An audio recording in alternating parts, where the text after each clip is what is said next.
తెలంగాణ విలీన దినోత్సవంపై ప్రజలను BJP BRS confuse చేసే ప్రయత్నం చేస్తున్నాయని మండిపడ్డారు టీపీసీసీ చీఫ్ మహేష్ కుమార్ గౌడ్. ఆనాడు నిజాంకు వ్యతిరేకంగా పోరాడింది కాంగ్రెస్ పార్టీ అన్నారు. అసలు ఆనాడు బీజేపీ బీఆర్ఎస్లు లేనేలేవన్న ఆయన విలీన దినోత్సవం గురించి మాట్లాడే హక్కు ఆ రెండు పార్టీలకి లేదన్నారు. రాజకీయ లబ్ధి పొందాలనుకుంటున్న బీజేపీ బీఆర్ఎస్లు అదే పనిలో ఉన్నాయని ఆరోపించారు.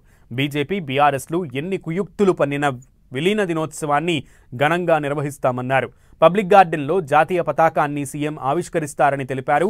గాంధీ భవన్తో పాటుగా ప్రతి జిల్లా కేంద్రంలోనూ విలీన దినోత్సవ వేడుకలు నిర్వహిస్తామని స్పష్టం చేశారు మహేష్ కుమార్ గౌడ్.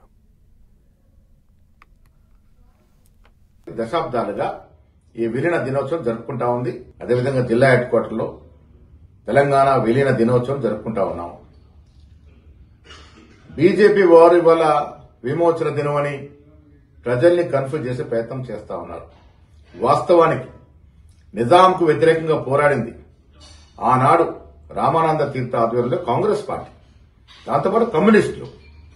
ఆనాడు బీజేపీ వారు సోయలేదు, బీఆర్ఎస్ పార్టీ పుట్టినలేదు. వాళ్ళు ఇవాళ విలీన దినోత్సవాన్ని రకరకాలుగా పేర్లతో మారుస్తూ కన్ఫ్యూజ్ చేసే ప్రయత్నం చేస్తా ఉన్నారు.